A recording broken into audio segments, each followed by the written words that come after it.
ലെബനനിൽ കരയുദ്ധം തുടങ്ങിയിരിക്കുന്നു. നമ്മളൊട്ടും ആഗ്രഹിക്കാത്ത വാർത്തകളാണ് മധ്യ പൗരസ്ത്യ പ്രദേശത്ത് നിന്ന് വരുന്നത്. ലോകസമാധാനത്തിന് വലിയ ഭീഷണി ഉണ്ടാകുന്ന രീതിയിലേക്ക് കരയുദ്ധം വ്യാപിക്കുമ്പോൾ യുദ്ധത്തെ ലോക്കലൈസ് ചെയ്ത് നിർത്താം എന്ന മോഹമാണ് പൊലിയുന്നത്.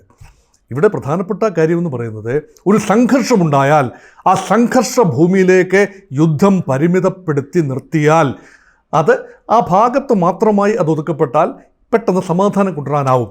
കൂടുതൽ രാജ്യങ്ങളും കൂടുതൽ മേഖലകളും യുദ്ധത്തിൽ ഇൻവോൾവ് ആയി കഴിഞ്ഞാൽ യുദ്ധ സാഹചര്യം സങ്കീർണമായി പോകും. ഒരുപക്ഷെ അത് ലോകമഹായുദ്ധത്തിലേക്ക് പോലും മുൻകാലങ്ങളിൽ നയിച്ചത് ചെറിയ തോതിലുള്ള ലോക്കലൈസ്ഡ് സംഘർഷം മാത്രമാണ്. അതുപോലെ ഒരു സാഹചര്യമാണ് ഇപ്പോൾ മധ്യ പൗരസ്ത്യ പ്രദേശത്ത് വെസ്റ്റ് ഏഷ്യയിൽ നിലനിൽക്കുന്നത്. കഴിഞ്ഞ 8 ദിവസമായി ലെബനന് നേരെ ഹിസ്ബുള്ളയുടെ കേന്ദ്രങ്ങളിലേക്ക് ഇസ്രയേൽ തീ മഴ പെയ്യ്ക്കുകയായിരുന്നു. അവരുടെ ലക്ഷ്യങ്ങൾ ഒന്നൊന്നായി നേടിക്കൊണ്ടിരിക്കുന്നു. ആദ്യ ലക്ഷ്യമെന്ന് പറയുന്നത് ബന്ദികളുടെ മോചനമാണ്. ആ ലക്ഷ്യം പൂർണ്ണമായി നിറവേറ്റാൻ കഴിഞ്ഞിട്ടില്ല എന്നത് ഒരു സത്യമായി അവശേഷിക്കുന്നു. കഴിഞ്ഞ വർഷം 2023 ഒക്ടോബർ മാസം 7-ാം തീയതി ഹമാസ് തടവിലാക്കിയ ഇസ്രയേലിൻ്റെ 250ഓളം പൗരന്മാരിൽ 100 പേരെ ഇപ്പോഴും വിട്ടുകിട്ടാനുണ്ട്. ഏതാനും പേർ കാലയവനിക്കുള്ളിൽ മറഞ്ഞു. ഏതാനും പേരെ ഒരു ചെറിയ വെടിനിർത്തൽ കരാർ കഴിഞ്ഞ വർഷം ഉണ്ടായപ്പോൾ മോചിപ്പിക്കപ്പെട്ടു. എന്നാൽ ഇപ്പോഴും ആ ലക്ഷ്യം ഇസ്രയേൽ നിറവേറ്റിയിട്ടില്ല. അത് നിറവേറ്റാൻ സാധിച്ചിട്ടില്ല. പക്ഷേ മറ്റ് ലക്ഷ്യങ്ങൾ ഒന്നൊന്നായി ഇസ്രയേൽ നേടുന്ന കാഴ്ചയാണ് കാണുന്നത്. ഹമാസിൻ്റെ പ്രഹരശേഷിയെ ഏതാണ്ട് പൂർണ്ണമായി അവസാനിപ്പിച്ചു. ഹമാസിൻ്റെ ഭാഗത്ത് നിന്ന് ഗസയിൽ നിന്ന് റോക്കറ്റുകൾ ഇസ്രയേലിലേക്ക് വരുന്നില്ല. പക്ഷേ ഹമാസ് പിന്തിരിഞ്ഞ ഇടത്ത് ഹിസ്ബുള്ള വലിയ തോതിൽ ആക്രമണം അഴിച്ചുവിട്ടു. അത് സ്വാഭാവികമായി ഇറാൻ്റെ പിന്തുണയുള്ള സഖ്യകക്ഷികളെന്ന നിലയിൽ ഹിസ്ബുള്ള ഹമാസിനെ സഹായിക്കാൻ മാനസികമായി പ്രതിജ്ഞാബദ്ധമാണ്. ഐഡിയോളജിക്കലി പ്രത്യയശാസ്ത്രപരമായി പ്രതിജ്ഞാബദ്ധമാണ്. അവരത് ചെയ്തു. പക്ഷേ അതിന് നൽകേണ്ടി വരുന്ന വില ഹിസ്ബുള്ളയ്ക്ക് മാത്രമല്ല, ഒരു രാജ്യത്തിന് തന്നെ വളരെ വലിയ വിലയാണ് നൽകേണ്ടി വരുന്നത്. ലെബനൻ എന്ന വളരെ നല്ല സമാധാനപരമായി ജീവിക്കാൻ ആഗ്രഹിക്കുന്ന ഒരു ജനത, ഒരു രാജ്യം, ആ രാജ്യം ഇന്ന് കുട്ടിച്ചോറായിരിക്കുന്നു. ആ രാജ്യം ഛിന്ന ഭിന്നമായിരിക്കുന്നു.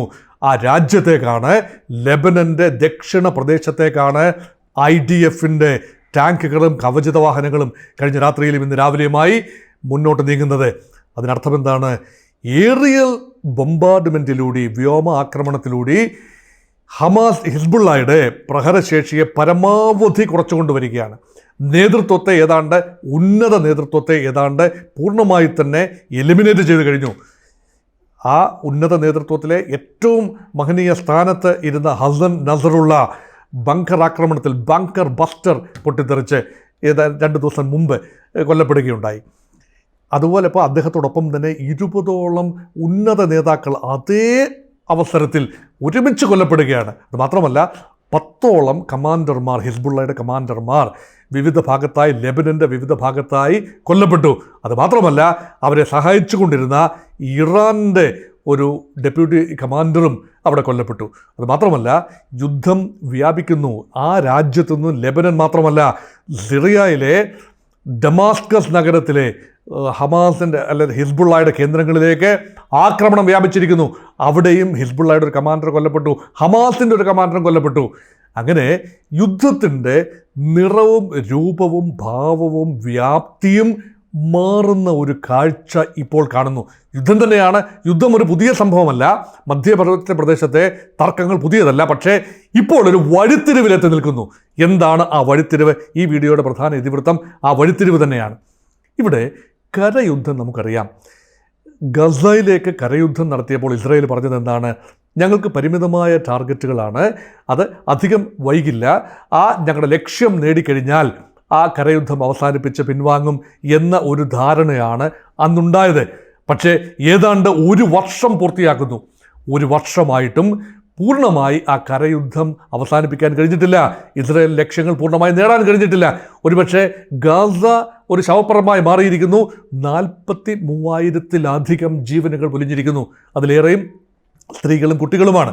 മാത്രമല്ല ഇസ്രായേലിൻ്റെ ക്ലെയിം അനുസരിച്ച് 17,000-ഓളം ഹമാസ് പോരാളികൾ വധിക്കപ്പെട്ടിരിക്കുന്നു എന്ന് ഇസ്രായേൽ ക്ലെയിം ചെയ്തിരിക്കുന്നു. ഏതാണ്ട് 10,000 പേരെങ്കിലും വധിക്കപ്പെട്ടിരിക്കാനുള്ള സാധ്യതയുമുണ്ട്. എന്നാൽ 1,00,000-ലധികം പേര് അംഗഭംഗം വന്നും പരിക്കേറ്റും എല്ലാം ആശുപത്രികളിലാണ്, ചികിത്സയിലാണ്. അതുമാത്രമല്ല 23 ലക്ഷം ജനങ്ങൾ വസിക്കുന്ന ലോകത്തെ തുറന്ന ജയിലെന്നറിയപ്പെടുന്ന ലോകത്തെ ഏറ്റവും അധികം ജനസാന്ദ്രതയുള്ള ആ ഒരു പ്രദേശം, ഗാസ പ്രദേശം, ഇന്ന് ഒന്നിനും കൊള്ളാത്ത ഭൂമിയായി മാറിയിരിക്കുന്നു. അത് ദുഃഖങ്ങളും ആകുലതകളും മാത്രം തളം കെട്ടി നിൽക്കുന്ന ഒരു വല്ലാത്ത ഒരു ഭൂമിയായി ആ ഭാഗം മാറിയിരിക്കുന്നു. അതേ ഗതി തന്നെയാണോ ഇപ്പോൾ ഇനി ലെബനനും വരാൻ പോകുന്നത് എന്നാണ് നമ്മളിപ്പോൾ പരിശോധിക്കാൻ പോകുന്നത്. നോക്കൂ, ലെബനൻ്റെ ഉള്ളിലേക്ക് കടന്ന് നമുക്കൊന്ന് പരിശോധിക്കാം, ഒരു വിഹക വീക്ഷണം നടത്താം. ലെബനീസ് തലസ്ഥാനമായ ബെയ്റൂട്ട് കേന്ദ്രീകരിച്ചാണ് മുൻപ് പാലസ്റ്റീൻ ലിബറേഷൻ ഓർഗനൈസേഷൻ, യാസർ അറാഫത്തിൻ്റെ ഓർഗനൈസേഷൻ പ്രവർത്തിച്ചിരുന്നത്. അവരവിടുന്ന് പിൻവാങ്ങി ഇപ്പോൾ റാമല്ലയിലേക്ക് കേന്ദ്രം മാറ്റി. അവർ വെസ്റ്റ് ബാങ്കിലേക്ക് ഒതുക്കപ്പെട്ടു. ഏതാണ്ട് സമാധാനമായി ഇസ്രായേലിനോട് തട്ടിയും മുട്ടിയും ഒരു പരുവത്തിനും എരുങ്ങിയും ഒക്കെ ജീവിക്കുന്നു. അതേസമയം ഹമാസ് തീവ്ര നിലപാടാണ്. അതുകൊണ്ട് അങ്ങനെ പാലസ്റ്റീൻ അഭയാർത്ഥികൾ ഒരു പങ്ക്, പാലസ്റ്റീൻ പോരാളികൾ ലെബനിൽ നിന്ന് പിൻവാങ്ങി. പക്ഷേ പാലസ്റ്റീൻ അഭയാർത്ഥികളുടെ വളരെ വലിയ ക്യാമ്പുകൾ ഇപ്പോഴും ബെയ്റൂട്ടിൻ്റെ പ്രാന്തപ്രദേശങ്ങളിൽ നിലനിൽക്കുന്നു എന്നതാണ് സത്യം. ഈ ക്യാമ്പുകൾ കേന്ദ്രീകരിച്ച് ഇപ്പോഴും ഇസ്രായേലിനെതിരെയുള്ള പ്രവർത്തനങ്ങൾ നടക്കുന്നുണ്ട്. അപ്പോൾ ആ ക്യാമ്പുകളിലേക്ക് നേരിട്ട് മിസൈലുകൾ അയച്ചതുകൊണ്ട് മാത്രം കാര്യമില്ല. ഹ്യൂമൻ ഷീൽഡ്, മനുഷ്യ കവചം ഒരുക്കിക്കൊണ്ടാണ് എല്ലാ തീവ്ര സംഘടനകളും പ്രവർത്തിക്കുന്നത്. അതുകൊണ്ട് ഒരു നല്ലപോലെ പ്രവർത്തിക്കുന്ന മാർക്കറ്റുകൾ, അവിടെ ഒരുപാട് ആളുകൾ ഒത്തുകൂടുന്ന സ്ഥലങ്ങളാണ്, പാർപ്പിട സമുച്ചയങ്ങൾ, കോളനികൾ, റെസിഡൻഷ്യൽ കോളനികൾ, ഇവിടെ എല്ലാം ഹ്യൂമൻ സാന്നിധ്യം കൂടുതലാണ്. ഈ ഹ്യൂമൻ ബീയിങ്സിനെ ഷീൽഡായി, പരിചയമായി, കവചമായി കണ്ടുകൊണ്ടാണ് ഉഗ്രമായി പ്രതിരോധിക്കാനുള്ള ഒരു മാർഗമായി നിസ്സഹായരായ ആളുകളെ വെച്ച് വിലപേശുകയാണ് പലപ്പോഴും തീവ്ര വിഭാഗങ്ങൾ.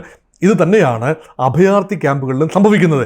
ഇപ്പോൾ റോക്കറ്റുകൾ അഭയാർത്ഥി ക്യാമ്പിൽ പതിച്ചു, അനേക അഭയാർത്ഥികൾ കൊല്ലപ്പെട്ടു എന്ന് കേൾക്കുമ്പോൾ ആ അഭയാർത്ഥി ക്യാമ്പുകളുടെയും ആശുപത്രികളുടെയും സ്കൂൾ കെട്ടിടങ്ങളുടെയും എല്ലാം ഉള്ളിൽ പലപ്പോഴും എൻട്രൻസുകളാണ്, തുരങ്കങ്ങളിലേക്കുള്ള മുഖങ്ങളാണ്. തുരങ്കങ്ങളുടെ എൻട്രൻസ് ലൊക്കേറ്റ് ചെയ്യുന്നത് പലപ്പോഴും ഇതുപോലെയുള്ള ആശുപത്രികൾ, സ്കൂൾ കെട്ടിടങ്ങൾ, സർക്കാർ ഓഫീസുകൾ, പൊതു ഇടങ്ങൾ എന്നിവയൊക്കെ തന്നെയാണ്. അവിടെ ആക്രമണ വിധേയമാകുക എന്ന് പറഞ്ഞാൽ വളരെ വലിയ കാഷ്വാലിറ്റിയാണ് ഉണ്ടാകുക. ഹമാസ് ഗസയിൽ ചെയ്തതുപോലെ തന്നെ ഹിസ്ബുള്ള വലിയ നെറ്റ്വർക്ക് ഓഫ് ടണൽസ്, തുരങ്കങ്ങൾ ലെബനൻ്റെ മണ്ണിൽ കുഴിച്ചിട്ടുണ്ട്. ആ തുരങ്കങ്ങളിൽ ഇരുന്നു കൊണ്ട് യുദ്ധം നയിക്കുമ്പോൾ അവരെ ഉപരിതലത്തിൽ നിന്നുകൊണ്ട്, ആകാശത്ത് നിന്നുകൊണ്ട് ടാർഗറ്റ് ചെയ്യാൻ ബുദ്ധിമുട്ടാണ്. ഇപ്പോഴും ഗാസയിലെ തുരങ്കങ്ങൾ പൂർണ്ണമായി മാറ്റിയിട്ടില്ല. തുരങ്കങ്ങൾ ഇപ്പോഴും നിലനിൽക്കുന്നു. വലിയ എണ്ണം തുരങ്കങ്ങൾ നശിപ്പിച്ചു. അതിനുള്ള വീഡിയോ ഫുട്ടേജുകളൊക്കെ നമ്മൾ കണ്ടതുമാണ്. എന്നാൽ ഇനിയും കണ്ടെത്തിയിട്ടില്ലാത്ത, ഇനിയും നശിപ്പിച്ചിട്ടില്ലാത്ത അനേക തുരങ്കങ്ങൾ ഗാസയിൽ ശേഷിക്കുന്നു. അതിനേക്കാൾ കൂടുതലായിരിക്കാം, എണ്ണത്തിലും വ്യാപ്തിയിലും കൂടുതലായിരിക്കാം ഹിസ്ബുള്ള കുഴിച്ചു വെച്ച തുരങ്കങ്ങൾ. അതിനുള്ള കാരണമെന്ന് പറയുന്നത്, ഈ ഹിസ്ബുള്ളയും ഹമാസിനെയും ഒന്ന് ചെറിയ തോതിൽ കമ്പയർ ചെയ്ത് കഴിഞ്ഞാൽ ഹിസ്ബുള്ള കുറച്ചുകൂടി ശക്തമാണ്. ഹമാസിനേക്കാൾ ശക്തിയുള്ള ഒരു സംഘടനയാണ്, കുറച്ചുകൂടി കെട്ടുറപ്പുള്ള സംവിധാനമാണ്. ലോകത്തെ തന്നെ ഏറ്റവും ശക്തമായ സായുധ മിലിഷ്യ എന്നറിയപ്പെടുന്നത് ഇന്ന് ഏതാണ്ട് 100,000-ഓളം സൈനികരുണ്ട്, അല്ലെങ്കിൽ പോരാളികളുണ്ട് എന്ന് ക്ലെയിം ചെയ്യപ്പെടുന്ന ഹിസ്ബുള്ളയാണ്. 1,20,000-ഓളം മിസൈലുകളും റോക്കറ്റുകളും അവരുടെ കൈവശമുണ്ട്. അതിലേറെയും അവർ ഉപയോഗിച്ചു കഴിഞ്ഞു. ഒരു നല്ല ഭാഗം ബങ്കറുകളിൽ ഉറങ്ങുന്നു.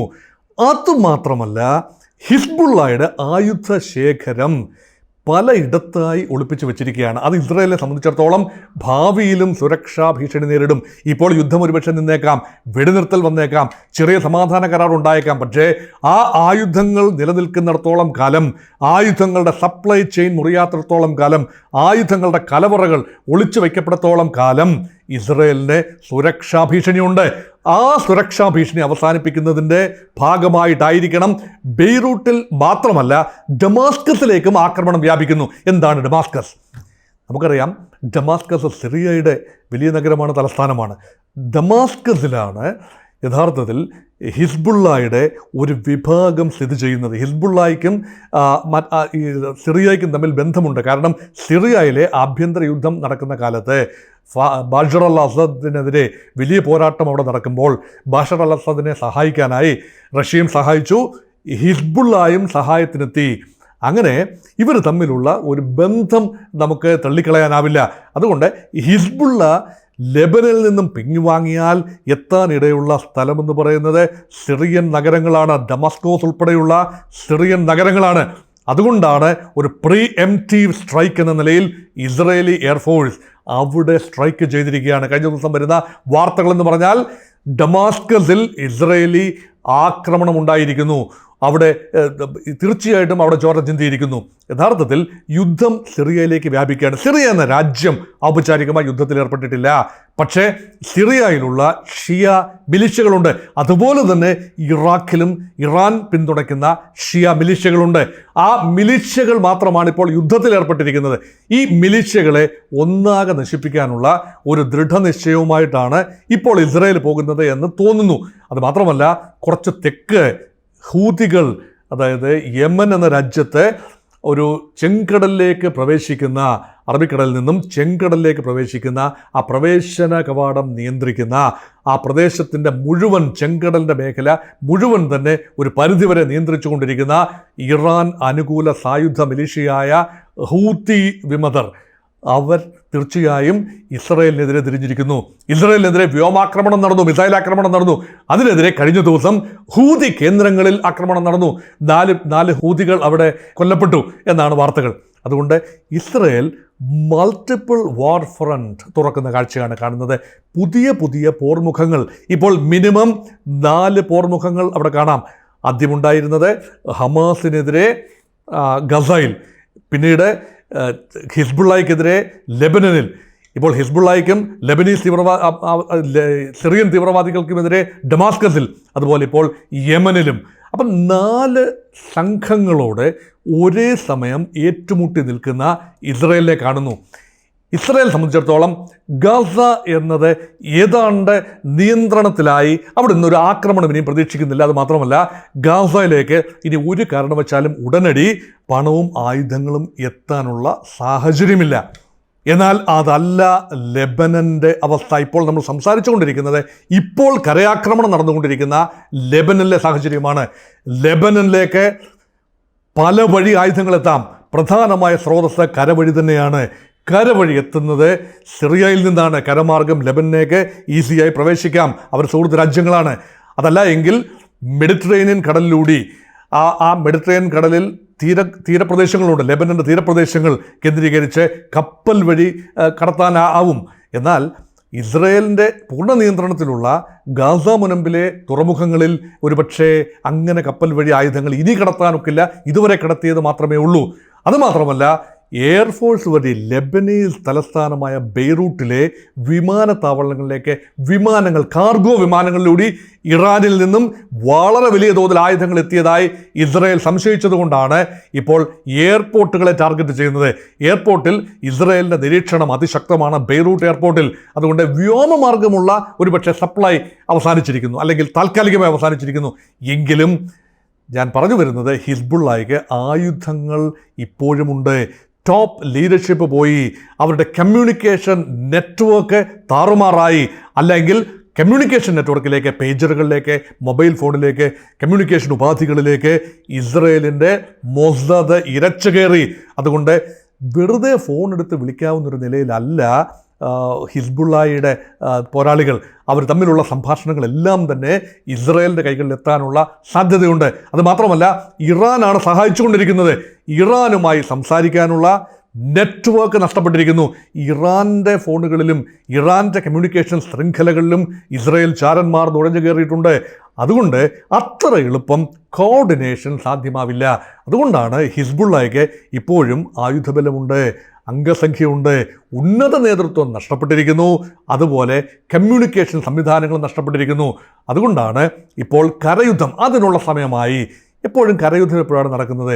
വ്യോമ ആക്രമണങ്ങളിലൂടെ ശത്രുവിൻ്റെ പ്രധാനപ്പെട്ട സാങ്കേതികവിദ്യയും അവരുടെ ഏറിയൽ സർവെയിലൻസ് സംവിധാനങ്ങളും തകർത്തതിന് ശേഷം ആൻറ്റി മിസൈൽ സംവിധാനങ്ങൾ തകർക്കണം, അതുപോലെ അവരുടെ പ്രധാനപ്പെട്ട ആയുധപ്പുരകൾ തകർക്കണം, അവരുടെ റോഡുകൾ, പാലങ്ങൾ, അങ്ങനെയുള്ള നെറ്റ്വർക്കുകൾ വ്യോമാക്രമണത്തിലൂടെ തടഞ്ഞതിന് ശേഷം അവരുടെ സൈന്യത്തിന് കരയിലൂടെ സഞ്ചരിക്കാനാവാത്ത വിധത്തിൽ എത്തിച്ചതിന് ശേഷം കായികമായി, സൈനികമായി കരയുദ്ധം തുടങ്ങിയാണ്. ഇത് തന്നെയാണ് ഹമാസിൻ്റെ കേസിൽ ഗസയിൽ നടന്നത്.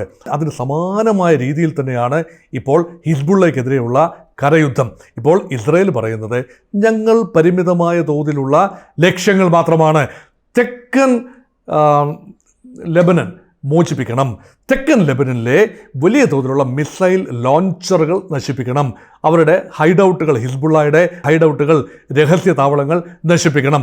അത് വ്യോമാക്രമണത്തിലൂടെ സാധിക്കില്ല, കരയാക്രമണത്തിലൂടെ മാത്രമേ സാധിക്കൂ, അതിനുവേണ്ടിയാണ് ഞങ്ങൾ കയറുന്നത്. ഇങ്ങനെയൊക്കെ പറഞ്ഞു തന്നെയാണ് ഗസയിലേക്കും കടന്നു വരുന്നത്. ഒരു യുദ്ധം, കരയുദ്ധം തുടങ്ങിക്കഴിഞ്ഞാൽ പെട്ടെന്ന് നിർത്താനാവില്ല. ഏക സമാശ്വാസം എന്ന് പറയുന്നത് ഒരു പതിറ്റാണ്ട് മുമ്പ് 2006 കൃത്യമായി പറഞ്ഞാൽ 2 പതിറ്റാണ്ടോളം മുമ്പ് 2006 ഇങ്ങനെ ഒരു കരയുദ്ധമുണ്ടായി. അതാണ് അവസാനത്തെ കരയുദ്ധം. 2 കരയുദ്ധങ്ങൾ മുൻപുണ്ടായി.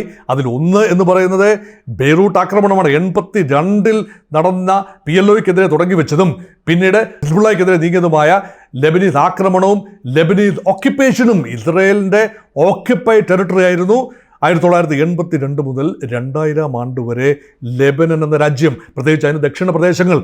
അപ്പോൾ ഇസ്രയേലി സൈന്യത്തോട് അതിഘോരമായി പോരടിച്ച് നിന്നുകൊണ്ടാണ് ഹിസ്ബുള്ള വളർന്നത്. പക്ഷേ 2000 ഇസ്രയേൽ അവിടെ നിന്ന് പിൻവാങ്ങി. അങ്ങനെ ആ കരയുദ്ധം അവസാനിക്കുന്നു. രണ്ടാമത്തെ പ്രാവശ്യം ഒരു ചെറിയ 34 ദിവസം മാത്രം നീണ്ടു നിൽക്കുന്ന ഒരു ഇസ്രയേലി അധിനിവേശമുണ്ടായി തെക്കൻ ലെബനനിൽ. ലെബനൻ മുഴുവൻ ബെയ്റൂട്ട് വരെ അതെത്തി. അങ്ങനെ പക്ഷേ ആ 34 ദിവസം കൊണ്ട് ഇസ്രയേൽ പിൻവാങ്ങി. കാരണം ഇസ്രയേലിലെ ചില സൈനികരെ അവർ ഹിസ്ബുള്ള തട്ടിക്കൊണ്ടു പോവുകയും അതിനുള്ള വിലപേശലുകളൊക്കെ നടന്നു. അതുകൊണ്ട് തന്ത്രപരമായ ഒരു പിന്മാറ്റമായി ഇസ്രയേൽ കണ്ടു. അത് വളരെ വലിയ മുറിവാണ് ഇസ്രയേലിനെ ഏൽപ്പിച്ചത്. കാരണം ഒരു യുദ്ധത്തിൽ ഇസ്രയേൽ പരാജയപ്പെടുന്നു. ഇത് പരാജയമല്ല എങ്കിൽ പോലും ഉദ്ദേശിച്ച ലക്ഷ്യങ്ങൾ 2006 നേടിയെടുക്കാൻ കഴിഞ്ഞിട്ടില്ല. എന്നാൽ ഇതാ 2024 ഹമാസിനെ മാത്രമല്ല ഹിസ്ബുള്ളയെ കൂടി എലിമിനേറ്റ് ചെയ്തുകൊണ്ട് പ്രഖ്യാപിത ലക്ഷ്യത്തോടെ ഒരു പടി കൂടി അടുക്കുകയാണ്. ഇറാൻ ഉടനെ സഹായത്തിന് വരാനുള്ള സാധ്യതയില്ല എന്ന കണക്കുകൂട്ടലിൽ, ഇതൊക്കെ കണക്കുകൂട്ടലുകളാണ്, നാളെ എന്താണ് സംഭവിക്കാൻ പോകുന്നത് എന്ന് എന്നെ കേൾക്കുന്ന പ്രേക്ഷകർക്കോ എനിക്കോ ആർക്കും തന്നെ സൂചിപ്പിക്കാനാവില്ല. ഈ ഉത്തരവിടുന്നവർക്ക് പോലും അറിയില്ല യുദ്ധത്തിൻ്റെ ഗതി എങ്ങോട്ട് തിരിയുമെന്ന്. പക്ഷേ ഇന്നത്തെ കാര്യങ്ങൾ വെച്ച് മാത്രമേ വിലയിരുത്താനാവൂ.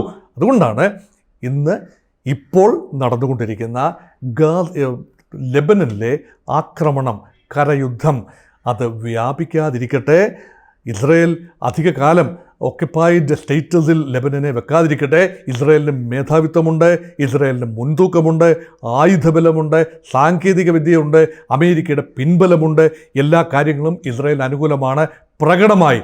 പക്ഷേ ശാശ്വതമായ സമാധാനം ഉണ്ടാകണമെങ്കിൽ ഒരു നിലപാട് കൂടി പറഞ്ഞു വെക്കട്ടെ. എൻ്റെ നിലപാട് എപ്പോഴും ഞാൻ എല്ലാ വീഡിയോകളിലും പറയുന്ന നിലപാടാണ്. അത് കേൾക്കുന്ന ആളുകൾ ഒരുപക്ഷെ വിചാരിക്കും ഇസ്രായേൽ അനുകൂലമോ പാലസ്തീൻ അനുകൂലമോ ആയ ഒരു മനോഭാവത്തിൽ നിന്നുകൊണ്ട് കാര്യങ്ങൾ മനസ്സിലാക്കാൻ നമുക്കാവില്ല. നിഷ്പക്ഷമായി കാര്യങ്ങൾ മനസ്സിലാക്കുമ്പോൾ നമുക്ക് മനസ്സിലാകും സ്വതന്ത്ര പലസ്തീൻ ഒരു ആവശ്യമാണ്. അതേപോലെ തന്നെ സ്വതന്ത്ര പരമാധികാര ഇസ്രയേലിനെ ജീവിക്കാൻ അനുവദിക്കണം. ഇസ്രയേൽ എന്നതിന് അസ്തിത്വമുണ്ടാകണം. ഇസ്രയേലിനെതിരെയുള്ള ആക്രമണങ്ങൾ നിർത്തിവെക്കണം. അതുപോലെ തന്നെ പലസ്തീൻകാർക്ക് സ്വന്തം രാജ്യമുണ്ടാകണം. ഒരു ദ്വിരാഷ്ട്ര പരിഹാരമല്ലാതെ ശാശ്വതമായ പരിഹാരങ്ങൾ ഉണ്ടാവില്ല. വീണ്ടും ഒരു വെടിനിർത്തൽ ഉണ്ടായേക്കാം. ഇപ്പോൾ എന്തെങ്കിലും കാരണവശാൽ അടുത്ത ആഴ്ചകളിൽ ഒരു വെടിനിർത്തൽ ഉണ്ടായേക്കാം. ഇസ്രായേൽ ഉദ്ദേശിക്കുന്ന ലക്ഷ്യങ്ങൾ, പരിമിതമായ ലക്ഷ്യങ്ങൾ ഇപ്പോൾ നേടിക്കഴിഞ്ഞാൽ ഒരുപക്ഷെ ഏകപക്ഷീയമായി ഇസ്രായേൽ വെടിനിർത്തിയേക്കാം. ഇനി അങ്ങനെ വെടിനിർത്താവുന്ന നിലയിലല്ല ഐക്യരാഷ്ട്ര സംഘടന പറഞ്ഞാലും ഇസ്രായേലിന് മാത്രമായി വെടിനിർത്താനാവില്ലല്ലോ. ഇസ്രായേലിൻ്റെ മറുപക്ഷത്ത് നിൽക്കുന്നത് ഐക്യരാഷ്ട്ര സംഘടനയിൽ അംഗങ്ങളല്ലാത്ത മിലീഷ്യകളാണല്ലോ. രാജ്യങ്ങളോട് മാത്രമേ ഐക്യരാഷ്ട്ര സംഘടനയ്ക്ക് പറയാനാവൂ. ഇപ്പം ഹിസ്ബുള്ളയോടോ ഹമാസിനോടോ വെടിനിർത്താൻ പറഞ്ഞിട്ട് എന്താണ് കാര്യം? ഈ ഐക്യരാഷ്ട്ര സംഘടനയുടെ പ്രമേയങ്ങൾ അംഗീകരിക്കാനോ അതനുസരിച്ച് നീങ്ങാനോ ഇവരാരും ബാധ്യസ്ഥരല്ലോ. അപ്പം നോൺ സ്റ്റേറ്റ് ആക്ടേഴ്സും ഒരു സ്റ്റേറ്റ് ആക്ടറും തമ്മിലുള്ള സംഘർഷത്തിൽ വെടിനിർത്തൽ എന്നത് പറയാമെന്നല്ലാതെ പ്രാവർത്തികമാക്കാൻ സാങ്കേതികമായ ബുദ്ധിമുട്ടുകളുണ്ട്. അതുകൊണ്ട് ഇസ്രായേൽ ഒരുപക്ഷെ ഏകപക്ഷീയമായി വെടിനിർത്തൽ പ്രഖ്യാപിച്ച് പിൻവാങ്ങിയേക്കാം. പക്ഷേ സമാധാനം ഉണ്ടാകണമെങ്കിൽ ഞാൻ നേരത്തെ സൂചിപ്പിച്ച ദ്വിരാഷ്ട്ര പരിഹാരം മാത്രമാണ് നമുക്ക് മുന്നിലുള്ളത്, ലോകത്തിന് മുന്നിലുള്ളത്.